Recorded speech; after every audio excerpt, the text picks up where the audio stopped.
वसुदेव जी ने देवकी मैया को बचा लिया, कंस को कह दिया हम सारे पुत्र देंगे। नारद जी ने जाकर के कंस की बुद्धि घुमा दी, तो दोनों को फिर कारागृह में डाला कि अब बाकी के सारे बच्चे भी मुझे यहीं से मिलते जाएंगे, मैं वध करता जाऊंगा। 6 बालकों को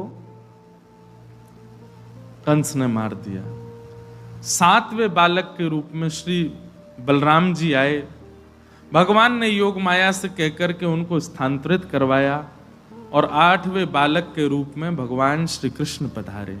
देवकी मैया के गर्भ में जब से ठाकुर जी आए इतनी सुंदर लगती है मैया। वर्णन आता है कि कंस पहले से ही मंत्रियों को कहकर के जाता है, सुनो हम नीचे जा रहे हैं देखने कारागृह, तुम मेरे संग चलो। क्यों? देवकी को देखते ही मेरे अंदर दया आ जाती है, देवकी को देखते ही मेरे अंदर करुणा आ जाती है, देवकी को देखते ही मेरे नेत्र सजल हो जाते हैं। जैसे ही मैं ऐसा होने लग जाऊं मुझे खींच लाना वहां से, क्योंकि मेरा शत्रु मायावी बालक जन्म लेने वाला ना, वो माया का जाल फैला रहा है मेरे चित्त पर, मुझे दयालु बना रहा है।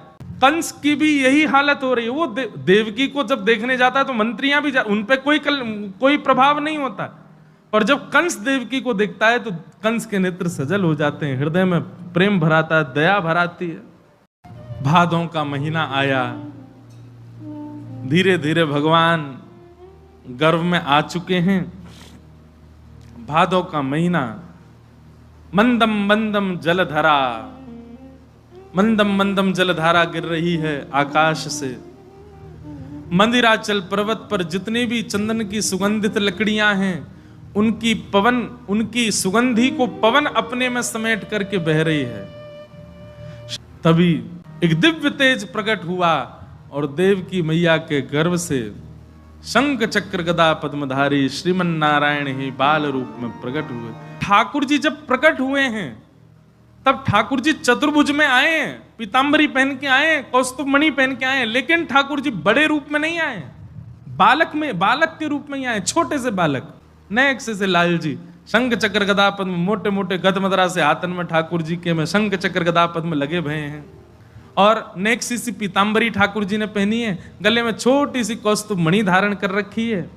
ऐसे अद्भुत ठाकुर जी अपना श्रृंगार करके चतुर्भुज रूप धारण करके मैया के गर्भ से प्रकट भये हैं। आहा, माता देवकी और वसुदेव जी ने ठाकुर जी को प्रणाम किया तो ठाकुर जी 4 भुजा में प्रकट भये। मैया ने गोद में लेकर के ठाकुर जी को पयोधर पान कराया। भगवान छोटे से बालक बन गए, 2 भुजा धारण कर ली। वसुदेव जी से आज्ञा की कि आप हमको लेकर के जाओ और जाकर के